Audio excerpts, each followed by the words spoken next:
Hey, what's going on, everyone? Welcome back to Blades and Bait. Gerald here. So today I want to share with you some of the more traditional knives that's still being used, and these are some of the knives that's used in some other parts of the world. So let's travel the world, let's go global, and see what we have. So let's just start things off with your oldest in regards to technology to the newest. And the funny thing is that not only this is the oldest, in fact, this particular type of knife has been used since ancient Rome. That's what they say anyway. But this particular design is actually based from the Bavarians, the peasants in Bavaria, and has been used since the 1600s. How the Bavarians ended up in New Zealand, I don't know.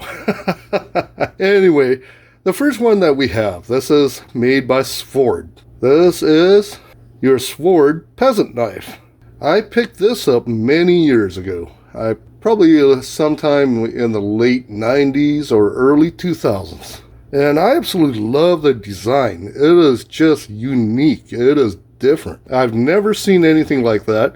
And also what attracted me to it is that at the time, the liner lock was just coming out.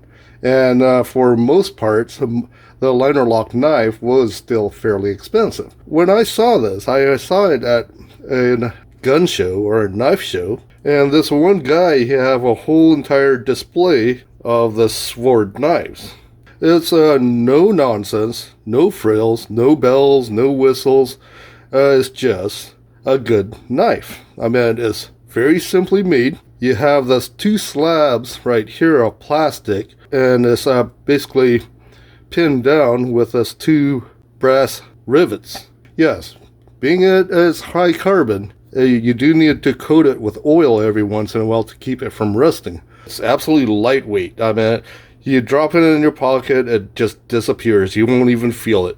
The only thing I have against it is that I have this tang that's slightly sticking out, so it creates somewhat of a hot spot. But I did use this knife for many years. It have your sweetest high carbon steel, and the nice thing about this steel, it is very easy to get a good razor edge on it. And it comes with many different colors. It comes in yellow, green, blue, red. This is actually the smaller version. There is one that's slightly larger, almost 10 inches, actually, which is not very suitable for me to carry in the first place. That's why I like the idea where I saw this. This one is a little bit smaller. In fact, the overall length on this knife, it's only about 6 3/4 inches. The cutting edge on it is about 2.5 inches, and the handle is roughly about 3 1/4 inches. And it's just a good little knife to have, especially for that price range. Nowadays, you still can find it anywhere from between $15 to $25, depending on where you get it from. There's just the first option, the Svord Peasant knife. The next one that we're looking at, this one was created back in 1894 in the last Edo era in Japan. Still commonly used by the Japanese even today. This is your Higonokami. It was created back in 1894, and it is just a very simple friction lock knife with your razor edge Japanese high carbon steel on this. It's just a very simple design. Again, this is made from your one piece of metal that's been folded over. You got your one pin right here for your pivot knife. I use it quite a few times. I use it for anything, including trying to cut apples, and I ended up cutting myself wide open because I wasn't paying attention, but a very good little knife. And the nice thing about it, again, it is like the Svord knife, but unlike that one, it doesn't have that really long tang. It just have this small tab where you can just press down on it to keep the knife from closing. Extremely lightweight. The one that I chose that has the metal handle on it, you can also find ones that have a brass handle, It does come with several different sizes. The one that I chose, this one, the overall length on it is roughly about 6¼ inches. Your cutting edge is about 2½ inches, and about 3½ inches for the handle. Weighing pretty much next to nothing. You can just drop this in your pocket. Again, it is nice thing about it. It is a one-handed knife, although you do have to be careful with this one. It does have a razor edge. You still can find them today, anywhere from $10 all the way up to $30, depending again on where you get it from and the quality of the knife that you're actually getting. This is actually commonly used by the Japanese. In fact, students carry this. Yes, students.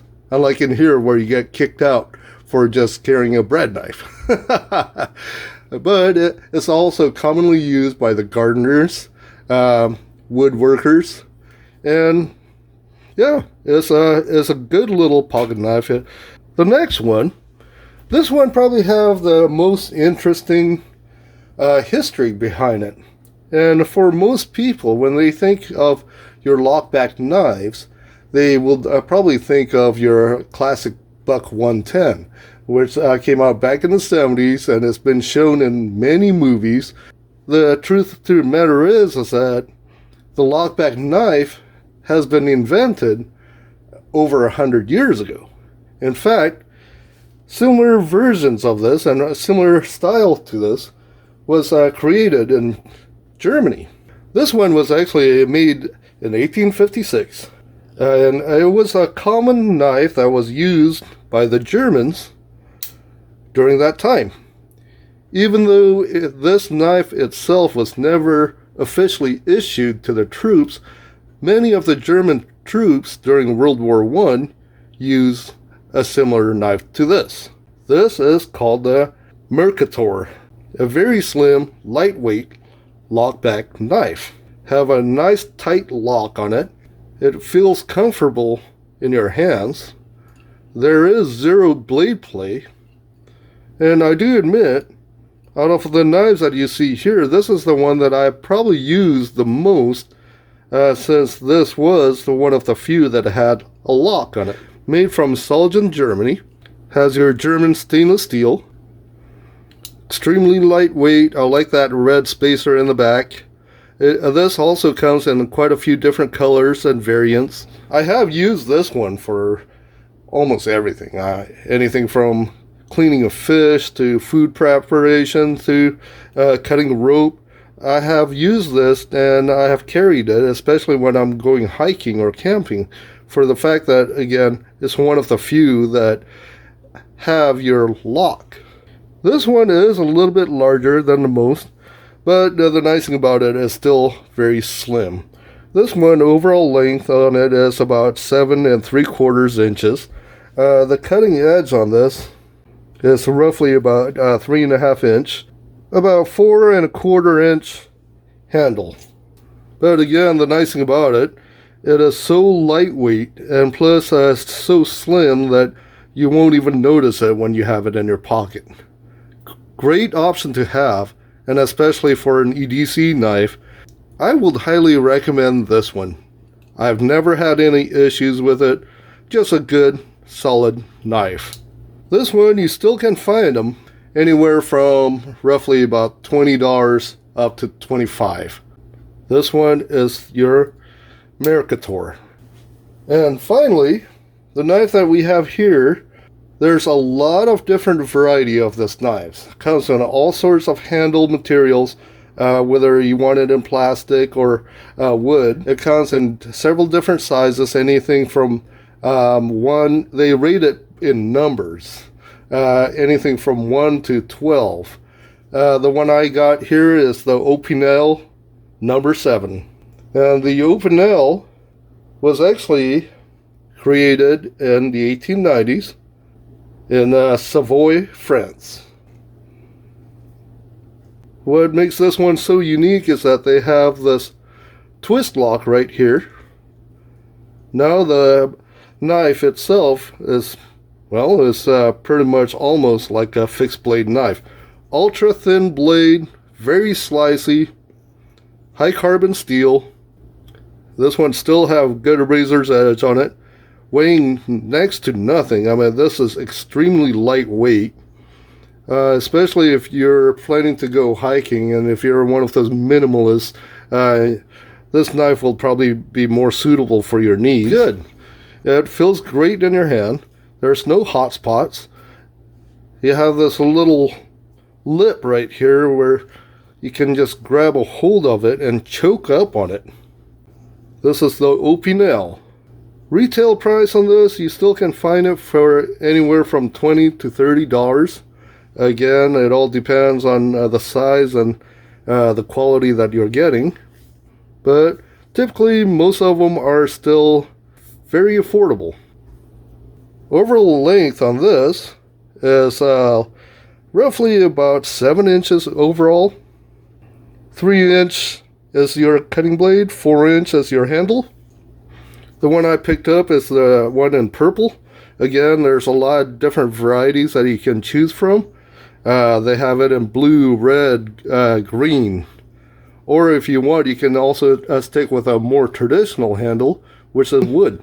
A good, reliable pocket EDC that you can actually use. Yes, it's a two-handed knife, but the nice thing about it, unlike the friction folders, you don't need to worry about the blade closing on you if you're not using it right.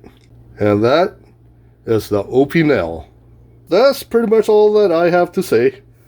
If you guys like this video, please smash that like and leave your comments down below.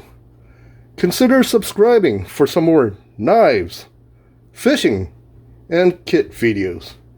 You guys take care, and I'll talk to you later.